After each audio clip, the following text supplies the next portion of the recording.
Assalamualaikum warahmatullahi wabarakatuh. Perkenalkan nama saya Elmadia Azhari. Di sini saya akan memaparkan mengenai pihak-pihak yang berrelasi pada PSA ke-7. Materi yang akan saya sampaikan dalam rangka menunjang tugas atau ujian akhir semester mata kuliah Digital Auditing 1.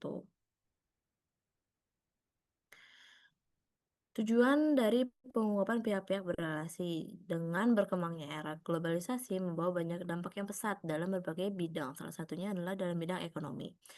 Investasi juga semakin aktif dilakukan para investor, terlebih oleh investor asing, sehingga mengakibatkan terjadinya transaksi-transaksi eh, yang bersifat transaksional, bersifat internasional atau disebut dengan cross border transaction, di mana apabila terjadi transaksi di antara mereka dapat dinyatakan sebagai transaksi antara pihak-pihak yang mempunyai hubungan istimewa atau transaksi afiliasi. Nah, adanya hubungan istimewa tersebut dapat menimbulkan pertanyaan atas kewajaran harga yang dilakukan. Selanjutnya, dari tujuan penerapan PSA ke-7 adalah untuk memastikan bahwa laporan keuangan entitas berisi pengungkapan yang diperlukan untuk dijadikan perhatian terhadap kemungkinan bahwa posisi keuangan dan laba rugi telah dipengaruhi oleh keberadaan pihak-pihak yang berrelasi. PSA ke-7 diterapkan dalam beberapa hal, di antaranya yaitu mengidentifikasi hubungan dan transaksi dengan pihak-pihak yang berrelasi, mengidentifikasi saldo, termasuk komitmen antara entitas dengan pihak-pihak yang berrelasi, mengidentifikasi keadaan hubungan dan transaksi serta saldo, penentuan pengungkapan dari transaksi. Mengapa perlu adanya pengungkapan pihak berrelasi? Yang pertama yaitu merujuk ke PSAK 7 di bawah hubungan berrelasi berpengaruh terhadap laba rugi dan posisi ke entitas, di mana pihak berrelasi menyepakati transaksi yang tidak dilakukan oleh pihak-pihak yang berrelasi.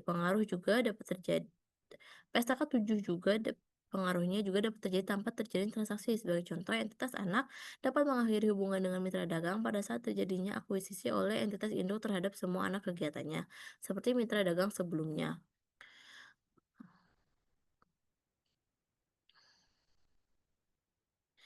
Mengapa tersebut penting dalam laporan posisi keuangan?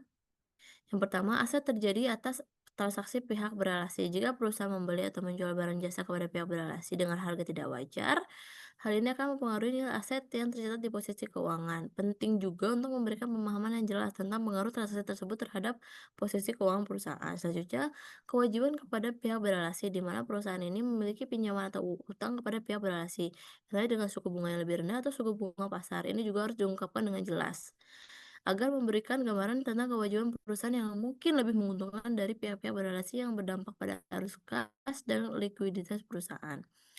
Selanjutnya yaitu komitmen terhadap melibatkan pihak afiliasi, komitmen jangka panjang atau perjanjian dengan pihak berrelasi seperti kontrak jangka panjang atau untuk pasukan marina layanan harus diungkapkan. Hal ini untuk memberikan pemangku kepentingan pemahaman tentang kewajiban masa depan yang mungkin mempengaruhi posisi keuangan perusahaan.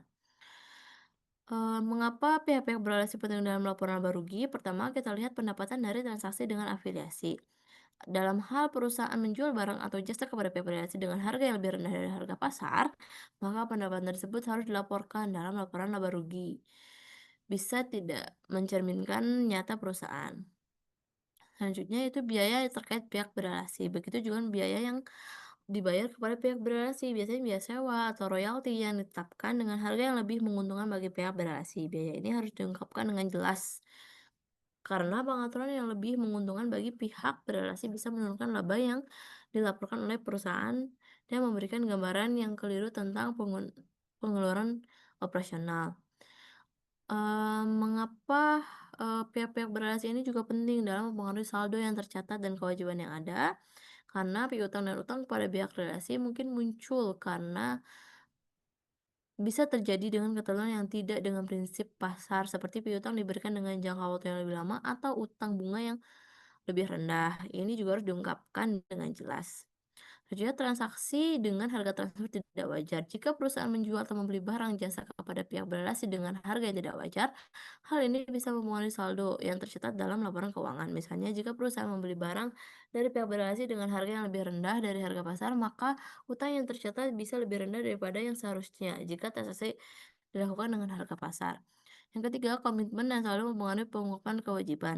Komitmen jangka panjang dengan pihak berrelasi seperti kontrak pasokan atau barang atau perjanjian keuangan lainnya juga mempengaruhi saldo yang tercatat di laporan keuangan. Pihak-pihak yang berrelasi pada PSAK 7 pada paragraf 9 bahwa disebutkan pihak-pihak yang berrelasi adalah orang atau entitas yang terkait dengan menyiapkan laporan keuangannya. Ditunjuk sebagai entitas pelapor, di mana definisi orang atau orang tersebut adalah orang atau anggota keluarga terdekat yang mempunyai relasi jika memiliki pengendalian atas atau pengendalian bersama atas entitas pelapor. Kedua, memiliki pengaruh signifikan terhadap entitas pelapor atau personal manajemen kunci entitas pelapor atau entitas induk entitas pelapor. Yang kedua yaitu suatu entitas terkait dengan entitas pelapor. Salah satunya yaitu entitas dan entitas pelapor adalah anggota dari kelompok usaha yang sama. Suatu entitas adalah entitas asosiasi atau ventura bersama bagi entitas lain. Yang atau entitas asosiasi atau ventura bersama yang merupakan anggota suatu kelompok usaha. Kedua entitas tersebut adalah ventura bersama dari pihak yang sama. Suatu entitas adalah ventura bersama dari entitas ketiga dan entitas lain dan entitas asosiasi dari entitas ketiga. Entitas tersebut adalah suatu program imbalan pasca jasa untuk imbalan kerja dari salah satu entitas pelapor atau entitas yang terkait dengan entitas pelapor. Entitas yang dikendalikan atau dikendalikan bersama oleh orang yang diidentifikasi dalam butir A. Orang yang diidentifikasi dalam butir A memiliki pengaruh signifikan terhadap entitas atau anggota manajemen kunci entitas. Adapun pihak-pihak yang bukan merupakan pihak-pihak berrelasi yaitu dua entitas yang hanya karena mereka memiliki direktur atau anggota manajemen yang sama. Karena anggota dari manajemen kursi dari satu entitas mempunyai pengaruh yang signifikan terhadap entitas lain. Dua venture hanya karena mereka mengendalikan bersama atas venture bersama. Yang ketiga, penyerang dana, serikat dagang, entitas pelayanan publik, departemen dan instansi pemerintah yang tidak mengendalikan bersama atau memiliki pengaruh signifikan terhadap entitas pelapor. Pelanggan, pemasok, pemegang hak waralaba seperti franchise, distributor, atau agen dengan siapa yang tetap menggunakan transaksi usaha dengan volume signifikan semata-mata karena ketergantungan ekonomis yang diakibatkan oleh keadaan. Contoh kasus, PTA merupakan yang perusahaan yang bergerak di bidang manufaktur elektronik, memiliki saham mayoritas, juga menjabat di Direktur B, yang bergerak di bidang barang-barang elektronik. PTA dan PTB memiliki keuangan yang cukup erat karena PTA menjual sebagian besar produknya ke PTBD dan kemudian mendistribusikannya ke pasar. Pada tahun 2024, PTA memiliki transaksi penjualan sebesar 1 miliar dengan harga jual lebih rendah dibanding harga pasar yang seharusnya ditetapkan, yaitu 1,2 miliar. Transaksi ini dilakukan hanya karena hubungan dekat antara kedua perusahaan. Selain itu, PTA memberikan pinjaman kepada PTB senilai 500 juta yang memiliki bunga yang lebih rendah dari bunga pasar, yaitu 3% per tahun. Sementara bunga pasar untuk pinjaman serupa adalah 7% per tahun. Dari contoh kasus di atas, kita bisa lihat siapakah yang memiliki hubungan pihak-pihak yang berrelasi. Yang pertama, pemegang saham mayoritas yang sama dari PTA dan PTB yang merupakan pihak berrelasi. Yang kedua, direktur utama PTA juga menjabat sebagai direktur PTB, sehingga keduanya menjadi pihak yang berrelasi.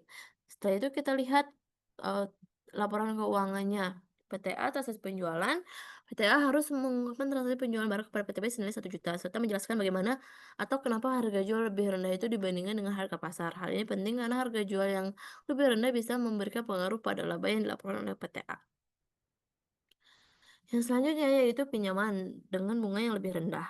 PTA juga harus mengungkapkan bahwa mereka memberikan pinjaman kepada PTB sebesar 500 juta rupiah dengan bunga 3% per tahun. Nilai yang lebih rendah dari bunga pasar yang seharusnya 7%. Pengungkapan ini penting agar laporan keuangan mencerminkan kondisi keuangan yang transparan dan wajar. Berikut adalah sumber-sumber yang saya gunakan untuk menyusun materi ini. Kurang lebihnya mohon maaf. Sekian presentasi dari saya. Wassalamualaikum warahmatullahi wabarakatuh.